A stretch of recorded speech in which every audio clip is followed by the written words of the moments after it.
నమస్తే, నేను మీ అబ్బాయి నాయుడు. ఈరోజు ప్రధాన సంచికలోని వార్తలను విశ్లేషించినట్లయితే, ప్రధాన సంచిక అయినటువంటి ఈనాడులో ప్రధానంగా తీసుకున్నట్లయితే, జగన్ వైరస్కు ఓటే వ్యాక్సిన్. వైకాపా 5 ఏళ్ల పాలనలో ఏపీ 30 ఏళ్లు వెనక్కి. జగన్ గ్యాంగ్ అరాచకాలతో వనరులన్నీ వ్యవస్థలన్నీ విధ్వంసం. కూటమి అధికారంలోకి వచ్చాక సమస్యలన్నిటికీ పరిష్కరిస్తాం. ప్రతి హామీని పక్కాగా నెరవేరుస్తాం. 2 నెలల్లో సమగ్ర అభివృద్ధి ప్రణాళిక ప్రకటన. పరిశ్రమల పెట్టుబడుల్ని ఆకర్షించి యువతకి దాదాపు 20 లక్షల ఉద్యోగ ఉపాధి కల్పన చేయిస్తాం. అన్ని వర్గాల ఆకాంక్షలకు పట్టం కడతాం. ఈనాడు ముఖాముఖితో చంద్రబాబు నాయుడు. ఇంకా ఏమన్నారంటే, జగన్ చేసే అరాచకాలన్నీ ప్రధానికి తెలుసు. రాజకీయాలు ఎలా ఉన్నా సమాజానికి చెడు జరుగుతున్నప్పుడు మోదీ లాంటి నాయకులు సహించరు. 5 ఏళ్లలో జగన్ చేసిన దోపిడీ, లూటీ, అప్రజాస్వామిక విధానాలు, ప్రభుత్వం చేసిన దారుణాలు, ప్రజలపై దాడులకు సంబంధించిన సమస్త సమాచారం ప్రధాన వద్ద ఉంది. దేవాలయాలు, తెలుగు భాష, మన సంస్కృతి, నాగరికతలపై దాడి వంటివన్నీ కూడా జగన్ విధ్వంస విధానాలకు ఒక నిదర్శనం. 2 ఏళ్లలో రోడ్లన్నీ అద్దాలలా మారుస్తాం. అధికారంలోకి వచ్చిన 2 నెలల్లోగా అన్ని రంగాల్ని గాడిలో పెట్టేందుకు కార్యాచరణ ప్రకటిస్తాం. వైకాపా హయాంలో ఛిద్రమైన రహదారులన్నీ కూడా గుంతలు పూడ్చడమే కాకుండా 2 ఏళ్లలో రహదారులన్నీ పూర్తిగా నిర్మించి అద్దాలా మెరిసేలా చేసేందుకు వినూత్న ఆలోచనలు ఉన్నాయి, చేసి చూపిస్తాం. ఖజానాను కొల్లగొట్టిన వారి ఆస్తులు జప్తు చేస్తాం. ఖజానాను లూటీ చేసిన వారిని వదిలిపెట్టేది లేదు. దాన్ని వదిలిపెడితే దాన్ని లైసెన్స్ లాగా భావిస్తారు. జగన్ను ఆదర్శంగా తీసుకుని జైలుకు పోయినా పర్వాలేదు, మనం ఏ తప్పైనా చేయొచ్చు, ఏ మోసమైనా చేయొచ్చు అనే ఆలోచనకు వస్తారు. కాబట్టి అవినీతితో సంపాదించిన డబ్బును ఖజానాకు జమ చేసి పేదల కోసం ఖర్చు పెట్టేలా పకడ్బందీగా చట్టం తెస్తాం. బినామీల పేరిట ఉన్నటువంటి ఆస్తులన్నీ కూడా జప్తు చేస్తామని చెప్పడం జరిగింది. అదేవిధంగా ల్యాండ్ టైటిలింగ్ యాక్ట్ని రద్దు చేస్తాం. జగన్మోహన్ రెడ్డి గారు తీసుకొచ్చిన దుర్మార్గమైన చీకటి చట్టం అయినటువంటి ల్యాండ్ టైటిలింగ్ యాక్ట్ని పూర్తిగా రద్దు చేస్తాం. మళ్ళీ ఎప్పటిలాగానే పాస్ పుస్తకాలు కొత్తవి రైతులందరికీ అందజేస్తామని చెప్పడం జరిగింది. బందోబస్త్ బహు పరాగ్. డీజీపీ గారికి చెప్పడం ఏంటంటే, ప్రణాళికలన్నీ పునఃసమీక్షించాల్సిందే. పోలింగ్ వేళ దాడులతో పైచేయి సాధించేందుకు వైకాపా కుట్ర వ్యూహం. తదనుగుణంగా బందోబస్తు ప్రణాళిక రూపొందించిన ఆ పార్టీ వీరభక్త పోలీస్ అధికారులు. డీజీపీ వెంటనే దాన్ని సరిదిద్దితేనే స్వేచ్ఛాయుత ఎన్నికలు సాధ్యం. వైకాపాతో అంటగాగుతున్న పలువురు అధికారులను ఏరివేయాలి. అత్యంత సమస్యాత్మక నియోజకవర్గాల్లో కేంద్ర బలగాల్ని దించాల్సిందేనని ప్రతిపక్షాలన్నీ కూడా డీజీపీని వేడుకుంటున్నాయి. ఓటుతో ఢిల్లీ పీఠం కదలాలి. జగన్మోహన్ రెడ్డి గారు గాజువాక సభలో మాట్లాడుతూ ముఖ్యమంత్రి జగన్మోహన్ రెడ్డి గారు చెప్పడం జరిగింది. ఎంత బాగా చెప్పారండి. పేదలకు డబ్బులు పడకుండా చంద్రబాబు ఢిల్లీ పెద్దల కుట్ర. విశాఖలోనే ప్రమాణ స్వీకారం చేస్తా. షెడ్యూల్ ముందు రావడంతోనే పనులు చేయలేదు. ఇచ్చాపురం కోరుకున్న సభల్లో సీఎం జగన్ వాహ్యలు. అయ్యా గౌరవనీయులు జగన్మోహన్ రెడ్డి గారు, షెడ్యూలే ముందు రాలేదు. ప్రతి ఎన్నికల వేళ దాదాపు మార్చి, ఏప్రిల్, మే నెలలో ఎన్నికలు జరుగుతాయని ఏ చిన్న పిల్లవాడిని అడిగినా కూడా చెప్తారు. ఇది ఎన్నికల టైము. కొత్తగా షెడ్యూల్ ముందు వచ్చింది ఏమీ లేదు. మీరు చేయడం చేతగాక, చేసుకోవడం చేతగాక, ప్రజలకు న్యాయం చేయలేక మీ తప్పులన్నీ కూడా ఎన్నికల కమిషన్ మీద, ప్రతిపక్షాల మీద వేస్తూ ఆ రకంగా మాట్లాడటం కరెక్ట్ కాదు. ఎన్ని రోజులు మాట్లాడతారులే మీరు. అదేవిధంగా మీరు 3-4 నెలల క్రితం ఎప్పుడో రైతు భరోసా డబ్బులు బటన్ నొక్కి ఇన్ని రోజులు ఇవ్వకుండా ఈ రోజు నేను ఇస్తానంటే ఎన్నికల కమిషన్ ఇవ్వట్లేదని గగ్గోలు పెట్టడం ఏమాత్రమైనా పద్ధతిగా ఉందా ముఖ్యమంత్రి గారు అని ప్రతిపక్షాలు కూడా ఆరోపించడం జరుగుతుంది. వైకాపా అభ్యర్థులు సొంత ఇంట్లో విలన్లు. అయిన వారికి అన్యాయం చేసిన వారు జనాలకు ఏం చేస్తారంటూ కుటుంబ సభ్యులు నిలదీత. జగన్కు ఓటు వేయొద్దంటున్న చెల్లెళ్ళు, చిన్నమ్మ ఎన్నికల వేళ వ్యతిరేక ప్రచారం. వీళ్ళు ఇంట్లోనే ఉండే అక్క చెల్లెలకు, అన్నదమ్ములకు న్యాయం చేయలేని వాళ్ళు రాష్ట్ర ప్రజలకు ఏం న్యాయం చేస్తారు, పరిపాలన ఎలా కరెక్ట్గా చేస్తారని ప్రశ్నించడం జరిగింది.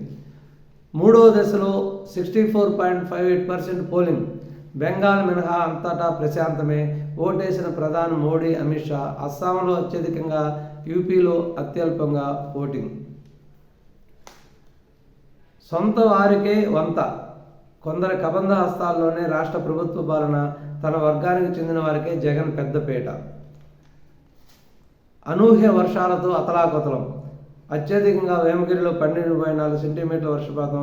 పిడుగుపాటుతో 6 కన్నుమూత. రాజమహేంద్రవరంలో వర్షం బీభత్సం. నిన్న అనుకోకుండా అనేక ప్రాంతాల్లో వర్షం బీభత్సం సృష్టించడం జరిగింది. ఈ అనూహ్య పరిస్థితుల వల్ల కొంతమేరకు నష్టం జరిగినప్పటికీ కూడా ఈ అత్యధికంగా ఉన్నట్టు ఎండ వేడికి కొంతవరకు ఇది ఉపశమనం కలిగించినట్లు కూడా ప్రజలు భావిస్తున్నారు. అదేవిధంగా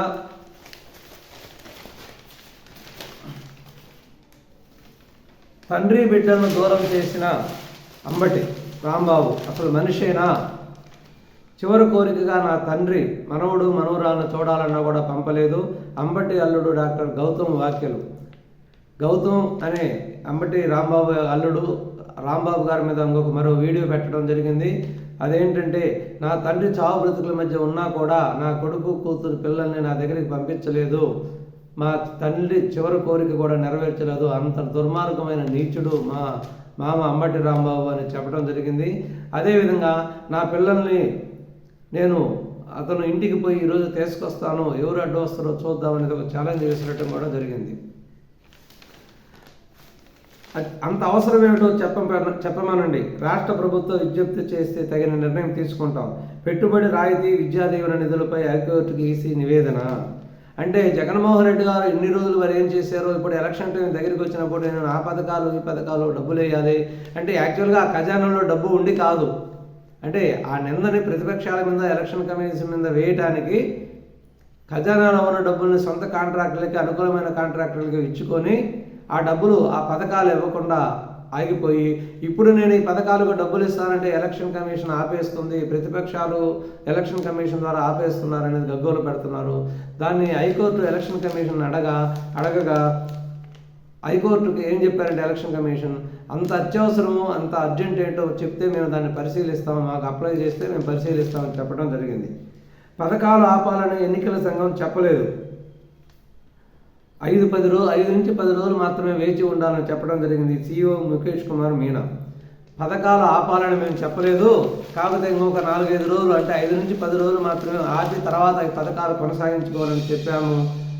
పథకాలు మేము పూర్తిగా ఆపేసినట్టు ప్రచారం చేయడం కరెక్ట్ కాదని రాష్ట్ర chief election commission Mukesh Kumar Meena చెప్పడం జరిగింది. వైకాపా ఇస్కాసురుడి ఖాతాలోకి మైనింగ్ సొమ్ము. ప్రభుత్వ పెద్దలకు సన్నిహితులైన రామకృష్ణ గనుల శాఖలో ఈవీఎంల సొమ్ము దారి మళ్లించడంలో కీలకం. రాజమహేంద్రవరంలో 3 ఏళ్లుగా పడవ ర్యాంపుల సిండికేట్ నిర్వాహకుడు ఆయనే. అదేవిధంగా పవన్ కళ్యాణ్ని గెలిపించండి. పవన్ కళ్యాణ్ సోదరుడు చిరంజీవి గారు గెలుపు అంటే అలాంటి నాయకుడు ప్రజలకు అవసరం. గాజు గుర్తుకు ఓటేసి పవన్ కళ్యాణ్ని గెలిపించండి అంటూ చిరంజీవి గారు పేపర్ ప్రకటన ఇవ్వడం జరిగింది. నమ్మిన సిద్ధాంతం కోసం తన జీవితాన్ని అంకితం చేసి జనసేన అధ్యక్షుడు పవన్ కళ్యాణ్ పూర్తి రాజకీయాలలో మమేకమవుతున్నారు. కాబట్టి ఇప్పుడుండే ప్రజలకు అలాంటి నాయకుడు అత్యవసరము. కాబట్టి అందరూ కూడా పవన్ కళ్యాణ్ని గెలిపించండి, గాజు గుర్తుకు ఓటేసి గెలిపించండి అని ఒక ప్రజలకు అప్పీల్ చేస్తూ ఒక విలేకరుల మీటింగ్ పెట్టడం జరిగింది.